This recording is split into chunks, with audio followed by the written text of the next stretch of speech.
السلام عليكم ورحمة الله تعالى وبركاته. مرحبا بكم معايا في قناة أفكار الأخوات. اليوم إن شاء الله غادي نوجدوا مع بعضياتنا البقولة أو الخبيزة بالطريقة المغربية التقليدية. كنتمنى أنها تنال الإعجاب ديالكم، فنبداو إن شاء الله على بركة الله. هنايا البنات كيف تشوفوا معايا عندي الخبيزة اللي قطعتها. قبل ما نقطعها راني نقيتها من دوك الوريقات الصفري اللي تيكونوا فيها وغسلتها مزيان وقطعتها طريفات صغيورين على هذا الشكل هذا. فبالنسبه للخبيزه غادي نديرها تفور، ما غاديش نطيبها نيشان. فهنا خديت الكسكاس ووضعت فيه الخبيزه على هذا الشكل هذا، وغادي نضيف ليها واحد 3 ديال الفصوص ديال الثومه. كل ما كانت كميه ديال البقوله كثيره كل ما كتزيدوا الثومه. وهنا غادي نديرها فوق من البرمه باش غادي نخليها تفور المده ديال 50 دقيقه، وتتوجد لينا على هذا الشكل هذا كيف تشوفوا معايا.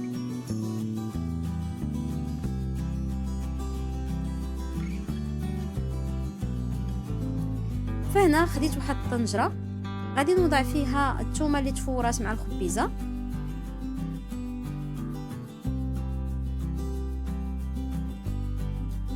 فهانتوما كيفاش تجي الخبيزه، كتجي طايبه بحال الزبده، كتجي ما شاء الله طايبه مزيان.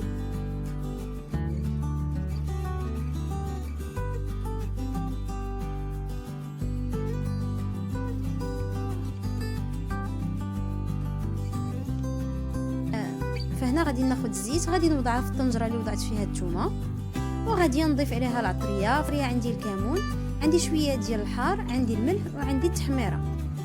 بالنسبه للكميه ديال العطريه راه تتبقى على حساب الكميه ديال الخبيزه اللي عندكم. صافي هنايا غادي نحاول انني نمعك هذيك الثومه مع العطريه شويه، وغادي نديرها تشحر فوق من البوطه.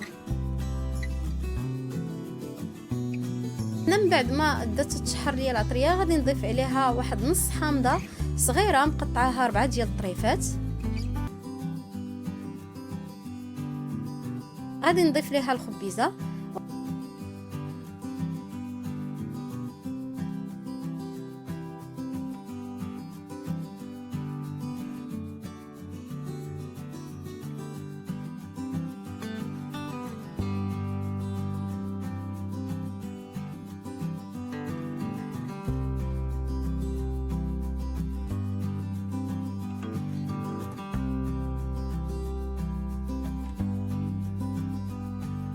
هنا غادي نضيف عليها شويه ديال الزيتون، وغادي نحرك كلشي مع بعضياته، وغادي نسد على الطنجره وغادي نخليها واحد ربع ساعه حتى تشحر لينا وتنشف لينا من هذاك الماء اللي كتطلق لينا الخبيزه.